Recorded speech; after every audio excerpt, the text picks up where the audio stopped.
Bueno, vamos a cambiar la vida. Esto de hablar a una cámara es un poco extraño. Pero tengo que hacer esto sí o sí. Así que bueno. Nos preguntamos, ¿no? ¿De qué manera es más fácil cambiar la vida? ¿O qué es lo importante? Y siempre nos mencionan dos cosas. La filosofía de vida, en ella se pueden englobar hábitos, estilo de vida, que si horario, que si no sé qué, nutrición, bueno, una amalgama de cosas que todo el mundo dice algo distinto, no nos vamos a engañar. Ahora uno dice que si la proteína, ahora el otro dice que no, es un poco cansino. Realmente lo que podemos hacer es trabajar con la inmediatez. Los hábitos los podéis ir cambiando y ya surgirán los que encajen con uno, y a lo mejor encaja contigo algo que dentro de 5 años, ni mucho menos, ¿no? Y las cosas se acaban, desde luego. Y lo que hoy te inspira, mañana te duele, y a veces lo que te duele te inspira. Pero hay que llegar al hueso, a lo práctico, en 2 dimensiones en concreto. Lo primero es a nivel de filosofía, y como digo, este nivel es relativamente sencillo, tiene que ver con recuperar el niño interior. Y nos podríamos preguntar, ¿eso qué es? Porque parece un anhelo inconsciente de casi todo el mundo, que es recuperar lo que fue, ¿no? ¿Y de qué manera, no? Lo primero que se te viene a la cabeza es jugar. Pero jugar no es algo poco serio. Jugar es lo más serio que hay en la realidad. Uno juega describiendo, uno juega descubriendo la realidad, incluso lo que se supone que ya está ahí. Os podría preguntar perfectamente, ¿recordáis el árbol de cerca de vuestra casa? Una cosa que nos decía nuestro profesor en la facultad. Pues la mayoría de veces no. Lo tenemos tan reconocido que no lo vemos. Es que no lo vemos, desde luego. Entonces, volver a la realidad y devolverle de alguna manera su fuerza. Porque devolverle la fuerza a la realidad es devolvernosla a nosotros mismos. Y en ese lance uno recupera el niño interior. ¿Y qué cosa concreta se puede hacer, no? Describir la realidad es una de ellas, desde luego. Y esto se puede hacer simplemente acudiendo a la realidad, y no hace falta poner palabras. Es fijarnos en algo que hasta ahora pasa inadvertido. Puede ser lo más tonto, lo más básico que nos podamos imaginar, ¿no? Que si el contraste del verde, que si el cielo, que si el atardecer, ese tipo de cosas, pero tratando de saborear la sensación en la boca, ¿no? Bueno, lo ves y ya está, no. Vamos a coger a veces un poco de distancia, después la recuperamos, y en esos lances la estética cambia nuestra vida entera. O cuántas veces, ¿no? Un atardecer no nos ha cambiado la perspectiva de cómo vivimos, de cómo somos, y a veces alguien se convierte en nuestro atardecer, y hay veces que un hábito que no tiene nada que ver con lo que al otro le apasiona, a mí sí, y ese se convierte en la atmósfera vital, el horizonte donde mirar, ¿no? O donde mirarse. Y uno va recuperando lo artístico de esta manera, ¿no? Y voy reconociendo lo artístico, que yo también tengo que poner en mi ver ese arte, esa fuerza. La fuerza está ahí, efectivamente, pero si yo reconozco en mí el poderío de sacarla, mejor aún, ¿no? Porque vivimos una sociedad de la explicación. Hay que explicar esto para qué sirve, las razones de no sé qué. La mayoría de veces, ¿para qué quiero yo saber, no? ¿Y cuál es el paradigma, no? La ciencia, ¿no? Esto es para esto se replica así. Oye, yo me quiero sentir verdad, yo. La realidad puede ser o no objetivamente real, y de vez en cuando si no caigo en la cuenta. Porque a veces eso no importa. Lo que importa es que yo me sienta real. ¿Y cuánta gente acude a la droga, ¿no? Para sentirse real, ¿no? ¿Cuánta gente acude a esos límites para encontrarse a sí mismo? Y realmente es tan sencillo, ¿no? Como jugar. Pero es muy serio, como digo. No es, ay, bueno, vamos a hacer esto con reglas, vamos a ponerle reglas, el hábito empieza aquí, acaba allí, 10 minutos, 15, no. Esto puede ser media hora, puede ser una, lo que pida el cuerpo. Y con esto llegamos de la filosofía al espíritu. El espíritu no es más que el desarrollo humano. Los humanistas hablaban de una espiritualidad hacia adentro. Y desarrollar lo espiritual no es más que desarrollar la propia humanidad. ¿Cuántas veces hemos vivido de una manera que hemos dicho inhumana? Pues ya sabemos lo que no es. Y muchas veces tenemos que jugar a ver lo que no es para efectivamente dar cuenta de lo que sí es, ¿no? hay que desarrollar el espíritu. Y prueba de ello, a veces torpe, a veces bien hecha, son todos estos cauces de sentido que ahora mismo están ganando mucha fuerza desde lo invisible, ¿no?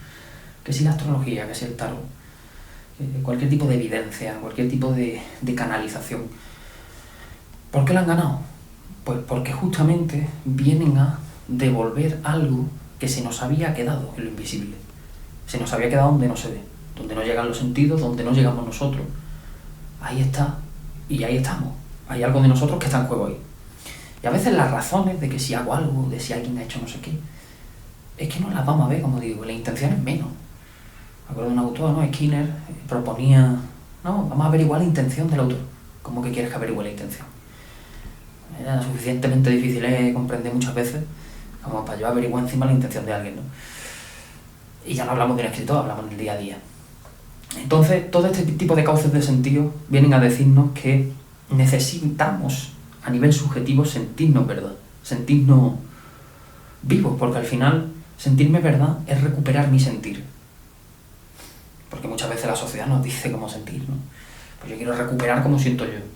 Y normalmente una canalización como es propia, pueda ser enteramente poco espiritual, porque son ideas que vienen, van, o puede ser algo que venga casi que de otro mundo y digas tú, es espiritual, ¿no?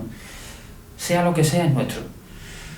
Y en ese momento, pues, aunque no lo puedas poner en palabras, se te eriza la piel, o el cuerpo responde, y efectivamente tu alma dice, es por aquí, ¿no? ¿Que científicamente eso tenga sentido? Pues bueno, si es que el sentido científico no ha nacido para darnos sentido a nosotros, ha dado sentido para dar sentido a la realidad. Y a veces se la da efectivamente, y otras tantas veces se transforma en un ídolo, un dios. Entonces la ciencia se convierte en justamente lo que se supone que en un principio iba a matar, ¿no? Que es a Dios. Se transforma ella misma, ¿no? Se autoproclama. Y eso no quiere decir que tenga sus bondades, tenga sus virtudes, pero a nosotros como seres humanos pues necesitamos esos cauces de sentido, ¿no? Y compatibilizarlos, porque realmente si uno busca el equilibrio puede compatibilizar tanto las razones racionales como las razones emocionales, espirituales, lo que se quiera, ¿no? ¿Y cómo se canaliza? ¿Y cómo no sé qué? Bueno, veremos, iremos viendo. Desde mi perspectiva yo iré ayudando a que esos mensajes, tal y como yo los vivo y los siento, pues pueda daros también a todos vosotros. Una de esas maneras, como te digo, de estimular todo este canal propio, este canal humano que llamamos espíritu, y fuera acepciones místicas o no, puede ser simplemente el desarrollo humano por humano. Que le queremos meter misticismo, bueno, un poquito de magia, pero ¿dónde hay más magia que en la naturaleza, no? Y ahí es donde uno se estimula, donde los umbrales de sensibilidad van floreciendo, donde las cosas van también jugando contigo, y uno se termina de encontrar, porque uno no se ha descubierto, uno tiene que seguir, e irse encontrando en lo otro, ¿no? Ir bebiendo de lo otro. ¿Y qué juego se puede hacer respecto a todo esto, no? Aquí, en Occidente, nuestra estética bebe de la luz. La estética de Oriente, hasta 1960-70, bebía de la sombra.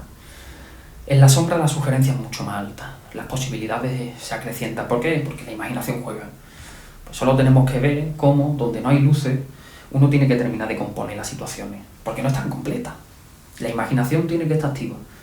Entonces simplemente, con un juego de luz y sombra, de cómo nosotros valoramos la belleza, y cómo se valora, al menos en Oriente, podemos ver el juego este de acercarnos a la realidad como algo variopinto, distinto. Y ahí llegamos a la descripción, ¿no? Uno muchas veces piensa que la descripción es algo poético y es algo que está reservado a las mentes más lúcidas. ¿Cuántas veces un niño no nos ha revelado algo que estaba ahí? Y que era tan obvio, era más obvio que lo que nosotros reconocemos como lo de siempre, lo habitual. Y de repente el niño, ¡pum!, ha dado con la tecla. Es recuperar el instinto primario de descubrir. Equivócate, zambúllete en la realidad de otra manera, lo que sea, pero expresa. Para ti mismo, para otro. Ir descubriendo la realidad.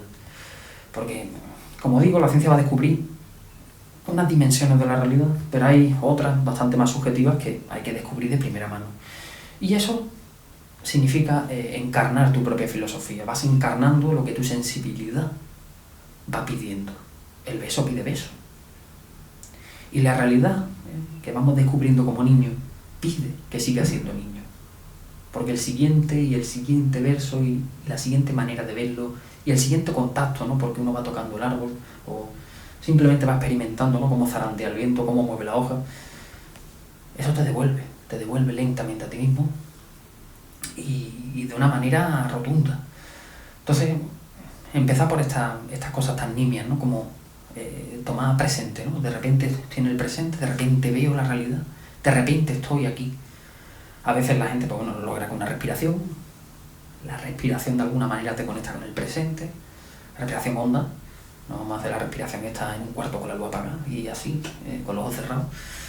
Eso sirve para algunas cosas, pero para lo de siempre no. Uno puede hacer una respiración para justamente contemplar mejor. Y bueno, hilando este tipo de hábitos que nos acercan a la realidad, que nos acercan a nosotros mismos para recuperar el presente y con ello, como decía, el anhelo y el ansío de recuperar el niño interior. Todo ese tipo de cosas, bueno, más místicas, menos místicas, a veces voy a criticar ciertas cosas, a veces me voy a meter con algo. Revolución, ángulos nuevos, vistas nuevas, fuerzas nuevas, golpes, a veces no es necesario comprender, es llevarse la energía, el golpe que voy a propiciar. Y con eso es más que suficiente para empezar, ¿no? Voy a hablar un poco de esto, a veces pues he mirado un poco, pero bueno, mi individualidad tiene que brillar también, así que también promocionaré mis libros y haré todo lo que haga falta, ¿no? Así que bueno, vengo a cambiar la vida.